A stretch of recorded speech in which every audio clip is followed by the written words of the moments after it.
انا وصلت لقناعه انه هذا مخطط. تشابي الونسو ضد الدين الاسلامي ويحاول يخرج جميع المسلمين من الاسلام. لا تنسى تتابعني قبل ما تكمل الفيديو. هاي القوانين لازم نعيدها لحد ما نوصل مليون الاسبوع الجاي. والله انا كل ريل لازم انزله انا اصيح. مستحيل تلعب ضد اولمبياكوس شوط اول جيد وخلف الله على فينيسيوس. حتى مبابي اوكي، مبابي على راسي، مبابي ممنونين، ولكن الفضل ينسب كله لفينيسيوس جونيور. نكرهه نحبه نضوج من سوالفه. لو ما فينيسيوس لا احنا بالعين. يعني لو ما فينيسيوس اليوم مشتغل لا الفريق طافي. فينيسيوس شغال الفريق شغال. انا بس ردفتهم يا اخي يا انسان يا حيوان. انا راح اصحصح مخي دقيق اسولف ويا صموخي اقول له اللي دا تسوي غلط، الافكار اللي دا تسويها غلط. صموخي حيستوعبني وحيقول لي يابا اي صح والله غلط. انت تطلع اسينسيو ترجع تشواميني قلب دفاع. لك بابا الغباء اللي شايله وراثي لو هذا اجتهاد شخصي. انت تجتهد من يمك؟ انت شهاد ويا الكوكب الارضي؟ مستحيل. ولا حد يقول لي فرحان بالفوز واهم شيء فزنا. انت دا تدور فوز واهداف روح تابع الملخص وانشر على الستوريات في ماله. لو ما فينيسيوس جونيور مشتغل اليوم ريال طافي كالعاده وكالمباراه السابقه وتعثر امام اولمبياكوس ويمكن يشيل نتيجه.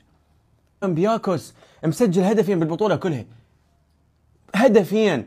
اولمبياكوس يلعب امام ريال مدريد وسجل 3 اهداف ولو الهدف الثالث جاء من وقت لا احنا طالعين بتعادل واحتمال طالعين بخساره. بيلينغهام صار عاله ومرض على الفريق. بيلينغهام من ينزل الرتم كله يصير ثقيل، الفريق يقوم يتباطأ بنقل الكره، خط الوسط بمساحات مرعبه.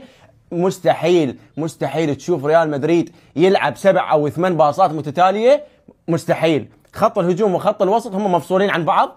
خط الهجوم بكوم وخط الوسط بكوم. المباراه اليوم عباره عن اداء فردي واجتهاد فردي من فينيسيوس والقليل من مبابي.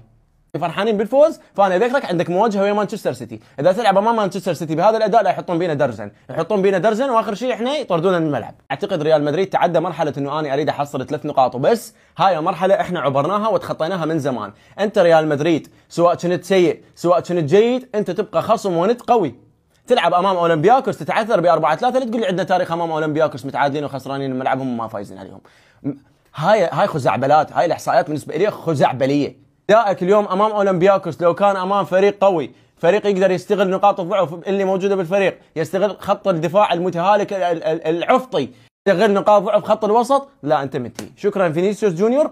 تشابي الونسو الى الهاوي.